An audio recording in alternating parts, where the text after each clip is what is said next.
Hello, our viewers. My name is Lucien Jeffrey. We are very happy to come back with the Entrepreneur Nation in the fall. We are so excited that we continue to support the business community. I want to tell you that this show is sponsored by the Entrepreneur Nation, and the Entrepreneur Nation is a business development group here in London, Ontario, that I created in 2018 to support the business community, and we have been doing wonderfully. My name is Lucien Jeffrey. I'm the host and producer of the Entrepreneur TV, and I do that really purely to support the business community. Today, I'm very excited to introduce to you members of the Entrepreneur Nation who have been with us for some time, and I have a group.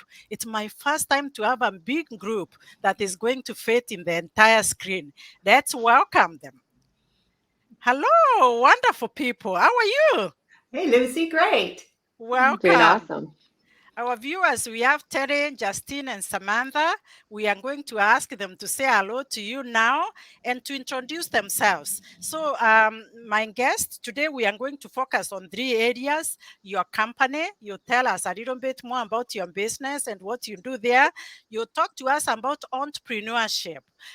They are licensed professionals. You tell us about your licensing and what you do with that to support your clients, and you speak to us about the Entrepreneur Nation because you are members of the Entrepreneur Nation. Without wasting time, I would like us to start with Terry. Terry, please, can you give us a little bit about your background and how you started this company? Tell us a little bit more. Hey, Lucy. Well, thanks for having me come today and speak to everyone. It's wonderful to be here, especially a London station. London is home. It's been home since 1975, so it's got a soft or a good spot in my heart. I came here to go to Western. I graduated as a Western student in with a degree in music, if you can believe it, and married my husband. And the first thing we did was bought a music studio. Now, this next story might be apropos to what's going on right now. We had a demand loan, which means the interest rates fluctuate, and it went from 7%, which seems high today, and it went to 22% in the early 80s. It was a tough time for business. So it was decided that I would go and pursue a new career. My husband would stay with the company and get it either sold or work it through this rough time. So I went around looking for a position, and I ended up being hired, the second female in Canada hired by this company. It was a specialty company in disability insurance. And I was hired because I knew a lot about disability insurance. My father, who was a psychiatrist, was disabled at age 51 and never able to work again. And I assisted with his claim. So I knew a lot about it, and they knew that.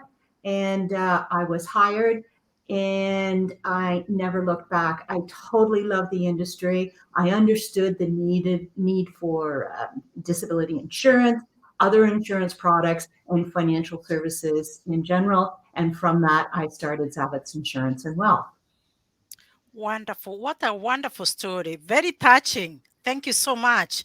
You definitely tell us a little bit more how you have continued to support your clients and the London community through that time. Thank you so much. Justine, I know you have a story as well. Yes, I do, Lucy. Certainly, I started being a family business, being a Zavitz. Terry is my mother. I grew up in the business. So every summer I worked there. I worked in every position, starting with, dusting leaves of the plants when I was 5. Sometimes I created my own job, like being the VP of Special Projects one summer. And needless to say, I've done every role there. And I never actually wanted to get into the business, surprisingly. So I went to McMaster. I got my Bachelor of Commerce degree, and I started about working at a bar, as you do after university. And I was a bartender, and I was quite good at it. But the manager at the bar I was working at said to me one night as we were cleaning up the bar, said, like, I don't know why you wouldn't just try your mom's business. You were built for it. You're sociable, you get along with everybody, and you're very smart and good with numbers. So I thought, oh man, you're kind of making a good point here. I guess The worst case scenario is I don't like it and I walk away. And at the time I was 23 years old. So what's the harm? So I went to Fanshawe to get my financial planning services diploma. And as I was working through Fanshawe, I was working part-time at the company, again, doing every role that was here. And the rest is history. I got into the business. I was quite good at it. I enjoyed it quite a lot. And here I am today. It's about 17 years later. Wonderful. You know what, Justine? You like numbers. I don't like numbers, so we should be friends, right? I should make friends with people who like numbers. Hmm. Awesome, awesome, great story. Samantha, welcome. Thank you, Lucy. I think I definitely didn't grow up in the industry. I'm one of the first people in my family to actually pursue a post-secondary education. So didn't grow up in a professional industry at all, but I went to Western and got my bachelor's degree. And then similar to Justine, went to Fanshawe for that professional financial services diploma. And I thought that I wanted to get my CFP designation and sit in a dark room and make financial plans for people because they will attest to you that was my personality when I started here, sit in a room and just do things by myself and don't talk to anybody. But I blossomed into a more social person and realized that job doesn't really exist. So I started at Zavitz straight out of Fanshawe. I was actually still in school when I started here. It's my first professional job. And when I started here, my thought was, I don't really want to be in insurance. So I'll work there for a few months and we'll see how it goes. And that was 10 years ago. So Wow, here we are. congratulations. Yeah, Congratulations, ladies. Do you feel proud? Do you feel proud because I'm told the financial industry mainly is dominated by men? I it want you to is. feel great, the way I feel great about you today. And I know the London community feels that way because you have served them for, this company has served them for over 40 years, if I'm not wrong. You tell us a little bit more about that. So if we can go back, then probably start with Terry. And Terry, I don't know if you are the one who will give us a little bit rundown about the company itself. I noticed that you have more people, more advisors than we think. Is it you or is it Justine who will tell us a little bit more? I'll pass it to Justine. Justine, perfect. Yeah, no, I love talking about our company and the people that make up part of our company. You did notice the four advisors on the screen. Another Zavitz was there as well because my younger brother just joined us. But we do have 17 people in total that work here. So as Terry mentioned, 40 years ago, she started off very specialized in disability insurance. And because of the history with her father, it was very specialized in disability insurance for professionals and especially medical professionals because she knew exactly what they needed and exactly how to handle those claims. But over time, the needs of our clients evolved, the industry evolved, and so our practice too evolved. And so we include our expertise in risk management, which is the disability insurance, critical illness insurance, long-term care insurance, life insurance, and employee benefits. But we do so as well with a holistic approach on the financial, retirement, and estate planning needs of our clients. So we are very planning focused. We offer planning services to all of our clients. Because everything that we do with our clients, really, we want it to come from an understanding of their greater financial picture and how the pieces come together. Now, from there, we'll collaborate with their professionals. So we'll work with their accountants and their lawyers and their bankers and so on to make sure that all of the agreements, whether it's a buy-sell agreement, a will, a power of attorney, the lending agreements and so on, all match the plan that we put together for them. And then we also work a lot with various portfolio managers to help with the investment needs of our clients. So we do the full spectrum now because our clients have come to us and said we want it to feel like a one-stop shop. We really like working with you guys and we want you to be the center of our financial pictures.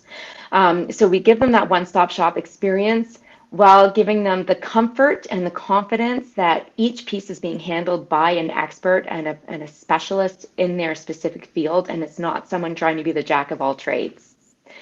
Excellent. Really, all your stories are great, right? You just didn't fall into it, right? So it seems like it was a system that, one thing leading into another. So I'm happy to hear that you have that collaboration with other professionals so that you make sure that you serve. And that's what I believe. That's why I created a referral group, because many people came to me with the problems and I can't solve all the problems in the world. So I decided to bring professionals so that if you tell me you have this problem, I know who to send you to. And I'm happy that you and I are like minded in that way. So I appreciate that. So let me ask you then, you are part of the Entrepreneur Nation, and we serve businesses. We have almost 400 members now. How do you work with businesses? How do you help businesses? Because I don't want businesses to be left out. Justine, do you want to tell us that? Yes, I'd love to, because our work with businesses is actually twofold. So first, many business owners are depending on the equity in their businesses for their retirement and legacy planning needs. Oftentimes, when we look at what if something happens to the owner, like a death, an illness, an accident, or so on, the value of the business is greatly impacted. So we worked with them to protect the value of their businesses, using a combination of insurance products and other planning, which includes like reviewing a buy-sell agreement, for example, to make sure that the buy-sell clauses, especially those relating to the death and the disability of the owner and so on, are well taken care of, and the wills and the powers of attorney. There's also a lot of tax planning needs that we look at, that needs to be done during both the life of the business owner and upon their death. So we like to work with the accountants to come up with strategies on how to minimize those tax bills, so that if you are passing the business, whether to the next generation, or elsewhere, you're getting the most equity out of it on a post-tax basis. So that's the first area. The second area where we help business owners is in creating benefit plans for their employees to help them attract and retain the talent that they require for the growth and the operations of their business. So this can range from very traditional health benefit plans to unique executive compensation packages. We do very basic health spending accounts or complex pension plans or group RRSPs. We really do offer it all, for the benefits plans. And we're dedicated to finding the solution that best fits the purpose and the philosophy of why this specific business owner wants to have a group plan in the first place. Wow, Justine, you know all this. You are very well spoken. Maybe you should come and help me to co-host the Entrepreneur TV. This is great. I am And my very kids will be impressed. so excited I'm on TV, so I'll come any day. I'm so excited to hear that. I really don't want to put all of you on the spot, but I'm happy to hear that you actually support businesses because you are entrepreneurs first before you became even advisors, right? You started a business, then you decided.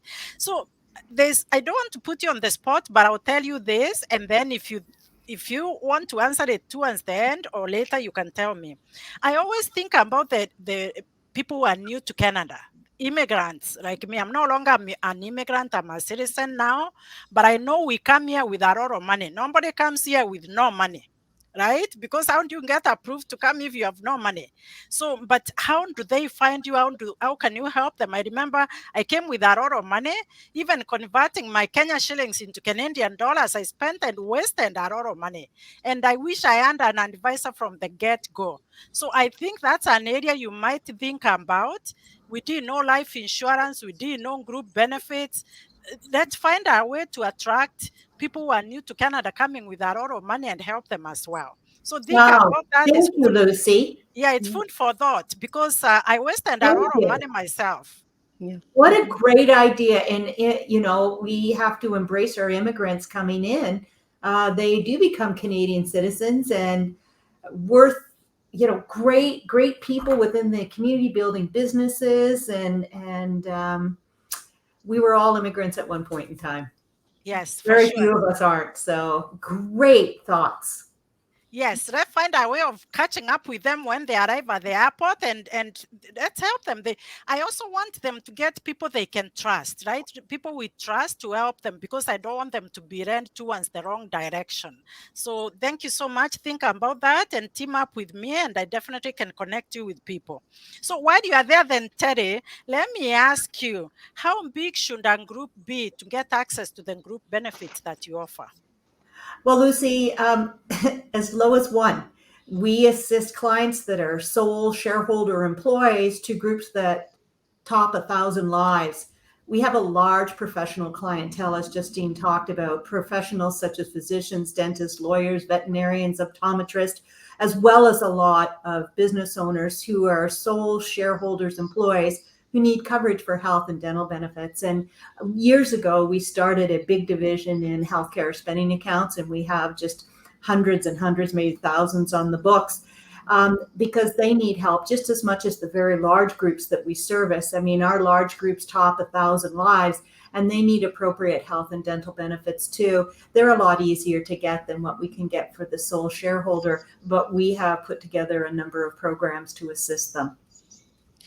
Wonderful, wonderful. Thank you so much to know that, Terry.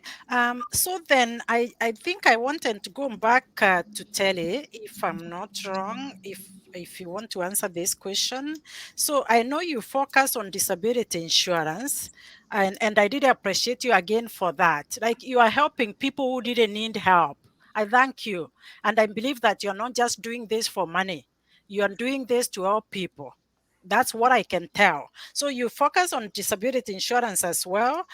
What do you find most challenging with that product or the Well, people that you deal with? it's interesting, Lucy. I focus a lot on disability insurance. It's never left me, but I'll also say too, retirement and estate planning has become a huge focus as well. And that's just because I've been in the business for almost 40 years. My clients have aged and they need this kind of service. And I love that kind of work. And so actually, about 7 or 8 years ago, I went through the whole program of the trust and estate planners designation. And with that, I am able to work a lot more in the estate planning world, along with their accountants and their lawyers. But going back into disability and disability claims, because I mean, that is what I'm known for, and I've been doing it for years, and I continue to do it. What I find most challenging is continually to understand the contract, be able to relate that understanding and experience that I've had to the insurance carriers, because a lot of times the claims people are new. They're trained. They know what they know. They don't know what they don't know, and I can bring that kind of expertise to them. Um, and knowing what happens when someone has a disability claim, it's like when somebody dies, there's the 5 stages of grief. When someone has a disability, they go through that same 5 stages of grief. And it's a tough time emotionally. They can be bitter, they can be angry, they're scared, they're confused, and definitely they don't trust the insurance company to act in their best interest. And so my role is to assist them through the claims process, help them understand the contract, help them to understand what's coming next. And if there's a question that's asked, sometimes it's very, very innocent by the claims examiner, and the claimant may feel like, oh my goodness, this is an assault against me verbally, or they have an ulterior motive. When quite often they seriously don't. So we work through the whole process with them, and simply just being there and having a place for someone to call and speak about their concerns is a big thing going through. I must say, insurance companies often get a bad rap a lot of the times because of some of the commercials that we see, thinking that maybe disability claims aren't paid, where that can be true, of course. It's very rare. And in fact, I can only think of about 2 or 3 claims that I've ever dealt with in 40 years that I really questioned the insurance company on how they were adjudicating it. Claims for disability, if it's an insurable claim, they're going to pay it. Thank you, Teddy. I definitely appreciate that and helping the people who most need you, as I said. And Samantha, I'll come back to you and I want to ask you, things have been changing in the industry, right? So what are new trends that you're seeing? So we're seeing a lot more guaranteed products for those who struggle to qualify for traditional insurance due to, bad health or maybe their career is a little riskier. And COVID also gave us a lot more access to insurance for some because they loosened guidelines at the insurance companies for when you need to meet certain medical requirements. So that's been a nice trend for us. There's rumors that return of premium on critical illness products will be going away. Not the product entirely, just the option to get your money back. On the flip side, there are some products that are going by the wayside, like long term care insurance, which you can basically only access now if you have another contract, whether it be critical illness insurance or disability, that can be converted to a long term care policy when you age. In terms of the industry, the only thing we're really seeing with insurance companies, besides getting a little bit more on board with technology, is some consolidation of insurance companies buying other ones up, especially in the employee benefit space. Wonderful. Thank you. Thank you, Samantha. I wanted to talk to Justine. Justine, so you don't feel like we forgot about you. We still know that you are here. So let me ask you, I've seen, I'm on social media a lot. I've been reading about some financial titles being protected and regulations coming up and you can't use this title, you can't do this. What's going on? Great question, Lucy. And this is something that I know we feel very passionately about. So to understand what's happening, you have to understand the history is that in the past, anyone was allowed to call themselves a financial planner or a financial advisor. There was no formal education or training that was required. So you could literally come out of high school and set up a box and say, I'm a financial planner. To sell an insurance product or to implement an insurance product or an investment product, you do need a license. So there are some courses that you have to take and some education there in terms of being able to offer those products. But they're not extensive enough to be able to say that you can actually plan someone's retirement or estate planning needs. So if you didn't have one of these licenses, if you just said, I will plan your futures and I'll charge you, $3,000, that person may or may not have ever been told how anything in the financial world works. And oftentimes they're the ones who are giving the industry a bad name. So over the years, our association, which Terry and I have both been actively, and Samantha actually, but been actively involved in for quite some time, have been lobbying for there to be some parameters around who can call themselves a financial planner or a financial advisor, so that the public, who don't necessarily know what all the letters might mean behind your name, can more easily identify someone who has received this formal education. So Ontario is one of the first provinces who has passed this legislation. They're now working through the many designations that exist out there to determine which ones are extensive enough to qualify you as someone who could call themselves either a financial planner or a financial advisor. And there are actually different designations for each. So if you see advisor, it means there's this certain designations in place. If you see planners, then it's others. And so really at the end of the day, it's to help the public more easily identify people who have received the formal education and training.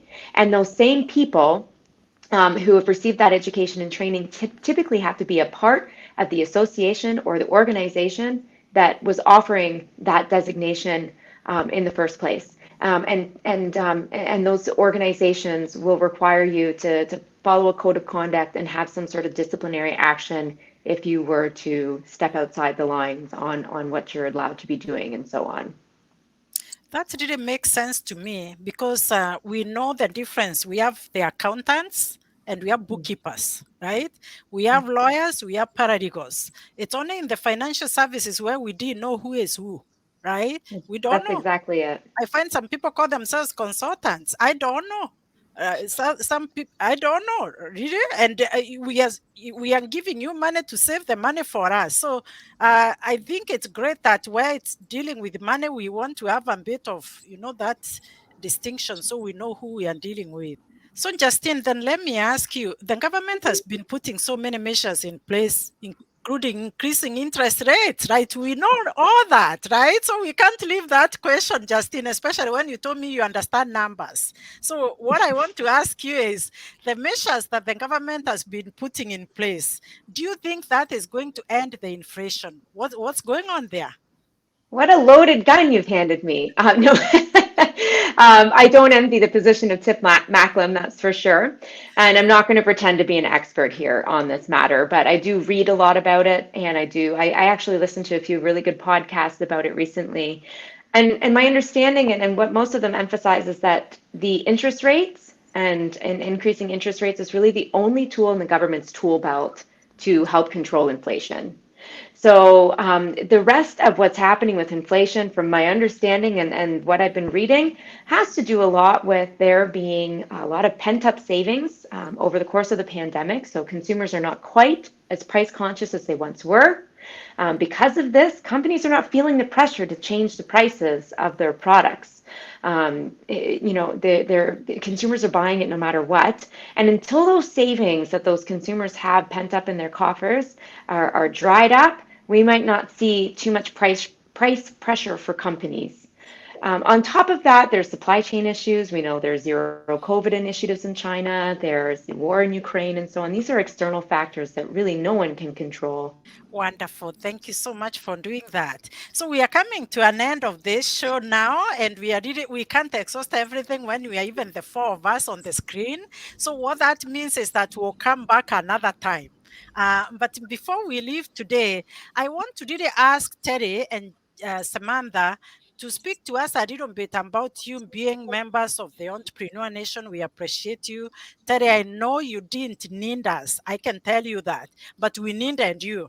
I looked at your length of experience and how you built your company, and I felt that I need a role model.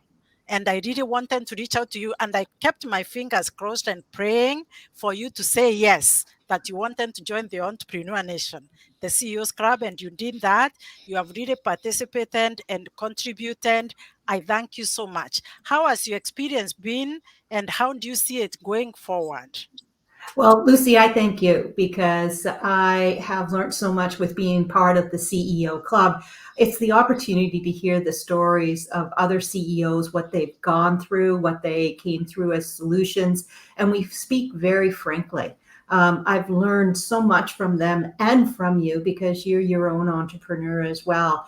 I also get to know the budding stars by going to the After Five events in which the chapter groups participate as well. We all learn from each other. And I'll say too, it's the most organized group in our area.